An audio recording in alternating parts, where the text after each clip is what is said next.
If you played Genshin recently, you'll know that the Traveler received quite a bit of love from the developers, getting a free new skin on top of several stat and mechanic buffs. In this video, I'll be going over these changes as well as other changes you might not know about with the new Traveler. As a note for anyone watching this, I am planning on doing an additional Traveler video pretty soon where I'll try to clear Abyss with every Traveler element variant. I only have a Pyro Traveler clear ready for this video. I didn't put all the Traveler elements in this one because I need at least more time to work on it and get some characters built. So without further ado, let's talk about the Traveler buffs. There are two parts to them: the stat increases Traveler gets after unlocking a new element, and the enhanced elemental charge attack.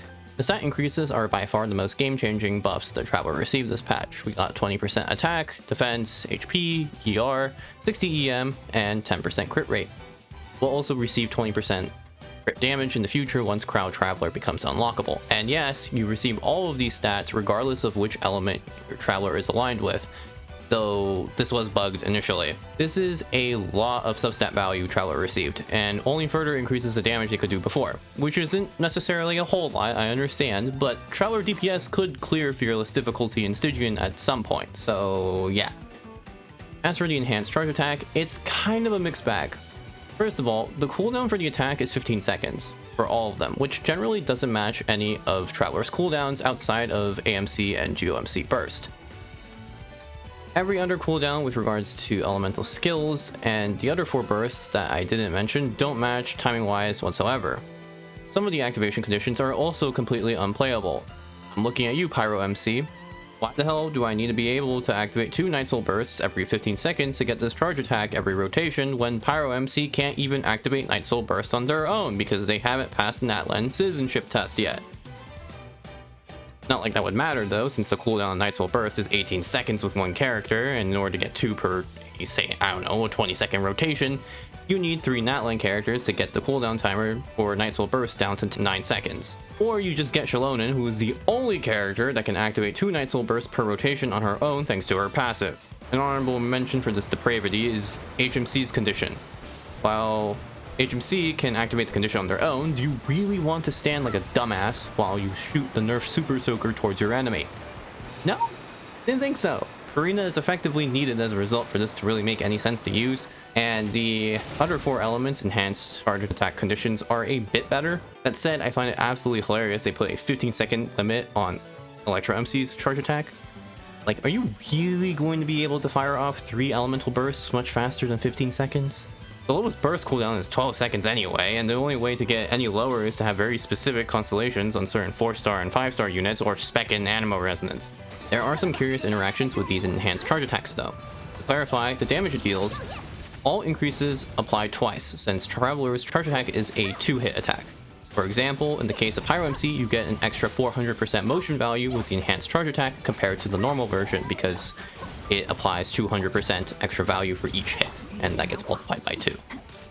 Another oddity is that this enhanced charge attack triggers Mistsplitter's effect.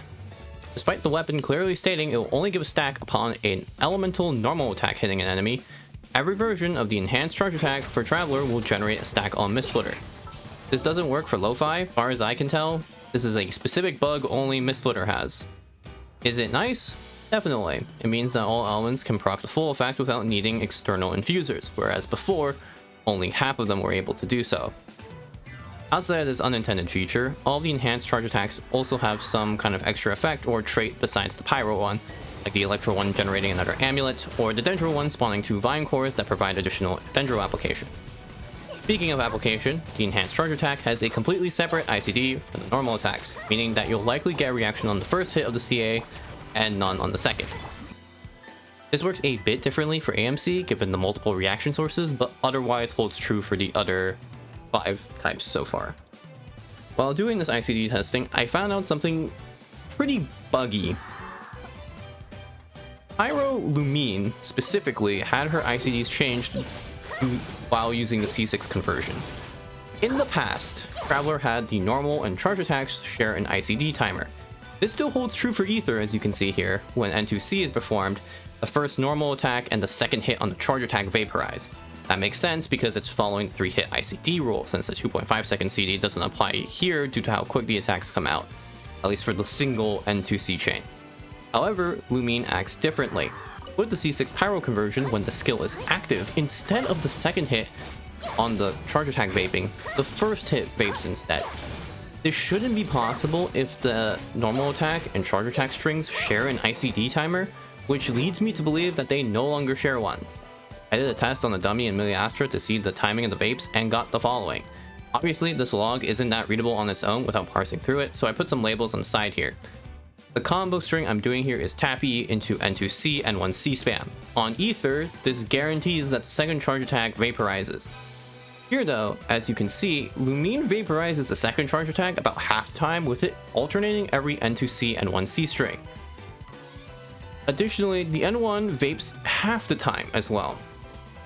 It's pretty clear from this that normal and charge attack strings have completely separate ICDs. As for what the timer is, it seems like it's every 2.5 seconds / 3 hits for both ICDs based on the log. In case you didn't know, if you meet the hit condition for the ICD, it doesn't reset the initial timer, which is why Lumine can vaporize the first hit on her CA 1.4 seconds after the vaporize on the second hit from the previous N1C string. So what does this mean? Well, it means that Pyro Lumine does even more damage now, provided you have enough Hydro application to maintain a Hydro aura. And you don't have to do this, 0.4, 0.5 second delay between each of your N2C strings. You can just straight up spam your attacks.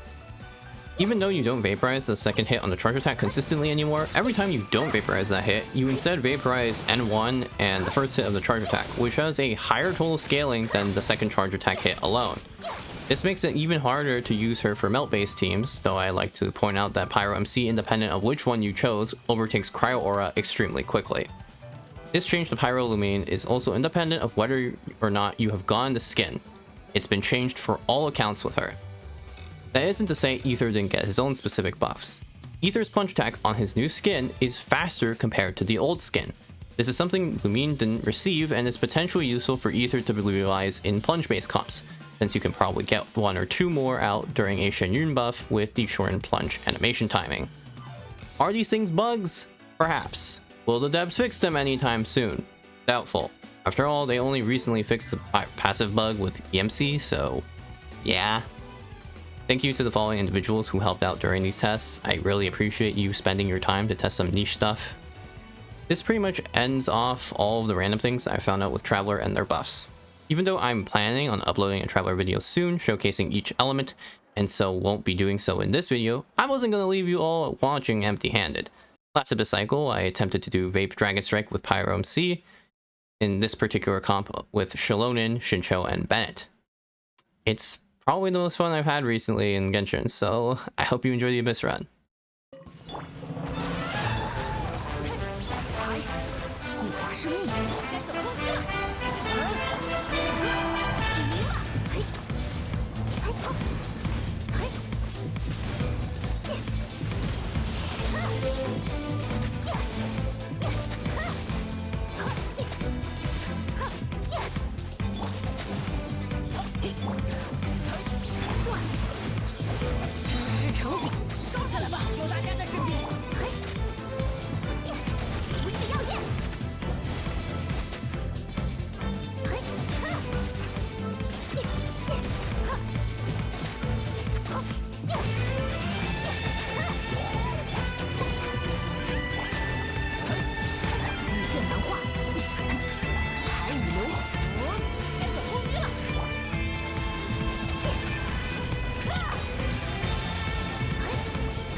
To sum it up, the enhanced charge attack is largely superficial in terms of overall damage increase. The main gain are the stat bonuses that Traveler received and the hidden changes to the Traveler's kits.